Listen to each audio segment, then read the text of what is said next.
Welcome back. So today we're going to be looking at PayPal. We're going to be looking at the financials. We're going to be looking at what the company does and why this company dropped 25% in a single day. PayPal, $146 billion market cap. This is not a small company. This is a large cap. Companies don't just get to this valuation on air. There must be some sort of value this company is bringing to the shareholders. From the jump, you got PayPal's competition. You got MasterCard, Fidelity, Fiserv, and Block, formerly named Square. PayPal's stock price performance has been poor, to say the least, over the past year. But we can get to that later on and see why that happened. More about the company and stuff like that later on. You see this information here, I've put this on this document here, so you can download this at the end of the video. So, PayPal. $146 billion market cap, and then we've got a $4 billion earnings multiple. Wow. Which means that PayPal is 35 times earnings. It's not bad, but it's not great either, because we need to see what the growth rate is. PayPal's profit margins are 16%, gross margin is 46.99%, EPS is $3.58, debt to equity ratio 41.6%. The gross margin is pretty much like the EBITDA, and then the net profit margin is what the company actually earns from the revenue. So you have revenue, cost of revenue, gross profit, other expenses, and then you have the actual earnings. We scroll down. This measures the price of PayPal relative to the free cash flow, the future free cash flow value, which I've put on here as well. Future PE, which is quite similar. PE ratio 35.2. We've already been through this. The company is fairly priced. I mean, compared to the industry, 32.4 times earnings. That's not bad. The market is 16 times earnings. So obviously, with a fast-growing company like PayPal, you can expect some sort of high earnings multiple. The PEG ratio, price to earnings growth, pretty much measures the price of the stock relative to the earnings growth. The price to book value or price to book ratio measures the company's health or the health of the company. So it's total assets minus liabilities, and then that's the book value. So let me just write that down real quickly.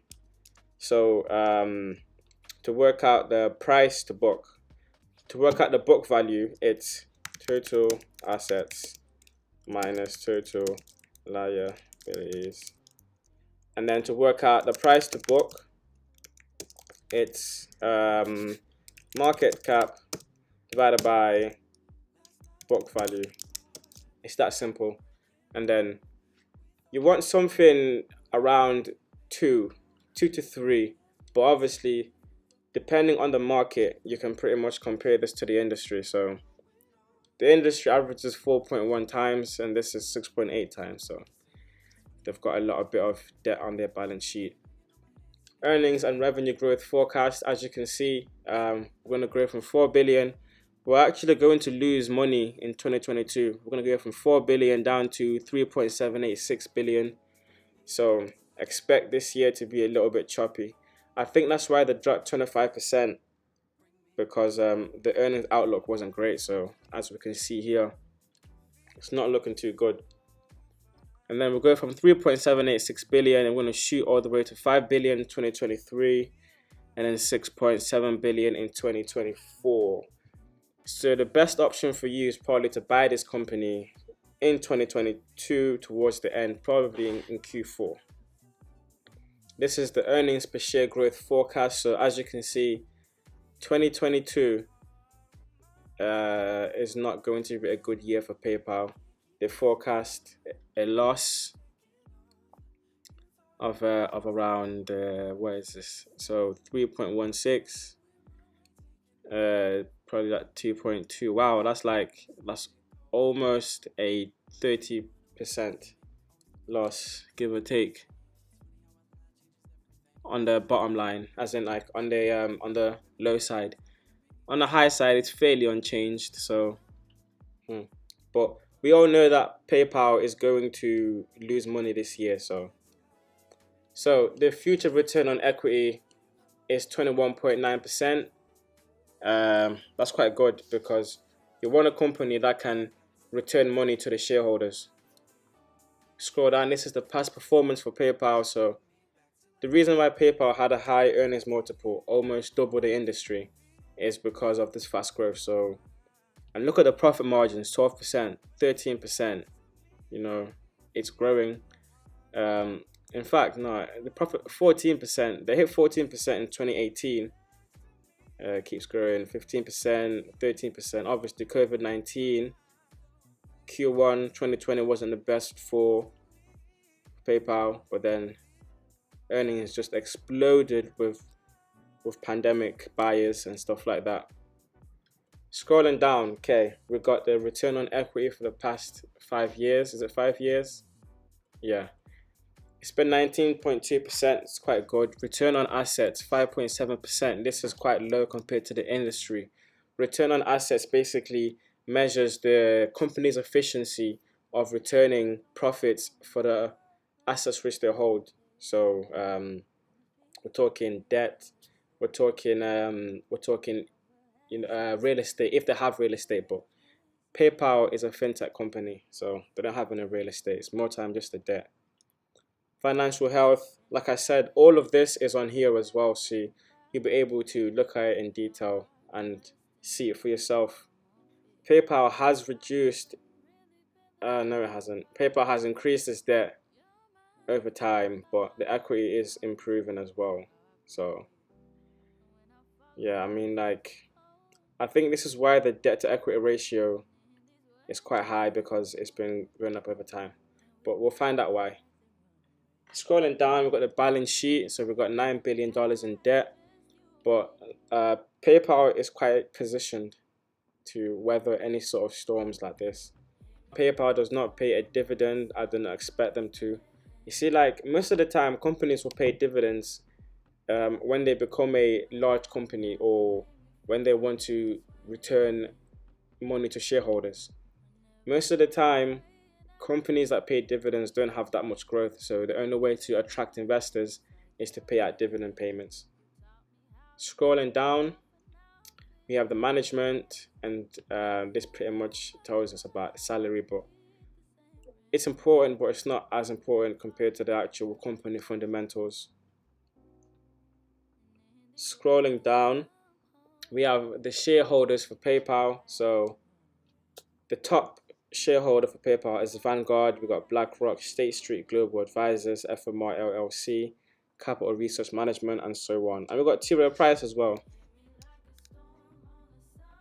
See, like, most of the time when stock picking, it's very important to do like a detailed analysis on the company which you want to invest in, because these companies are going to carry you for the future, and you don't want to be investing into stocks which are going to downtrend for the next 5 years. That is the worst. Personally, I've used PayPal myself.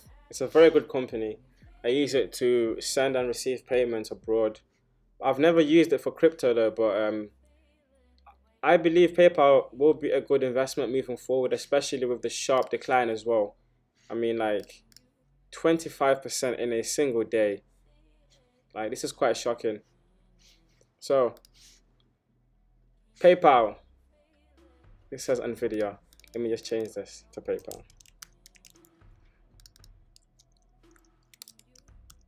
There we go. So, these are the financials. Let me edit this right now. Let's do this together. So, what are the good points about PayPal? Let's do this. I only just noticed that this said Nvidia a while ago, but I changed it back to PayPal. So, the good points about PayPal, we have fast growing. What else do we have? We have a good balance sheet. PayPal is one of those companies where it's not something which will grow really, really fast, but it's something which will have good returns moving forward. So we have fast growing, good balance sheet. We spoke about the return on assets and return on equity, and that's quite low, but we'll get to the bad points later on. The future PE is 23 and the current PE is 35.2. I mean, like, I guess the drop is justified. If PayPal fell 25%, and the current PE is 35.2, then what was the PE before that? You have to think about stuff like that. So I guess the drop is justified. But for me, PayPal is still expensive. So the only thing I can say for PayPal is it's fast growing. It's got a good balance sheet. That's about it. I mean, literally. But when it comes to the bad points, it's still expensive. Hasn't got bad debt to equity ratio. It's not the best. And then we have low return on assets. We've got a decent return on equity, so I guess that's a good point. Good return on equity. So I guess, yeah, that's decent, I guess. PayPal. I mean, there's too many bad things about PayPal. So you got still expensive, bad debt to equity ratio, low ROA. That might be it.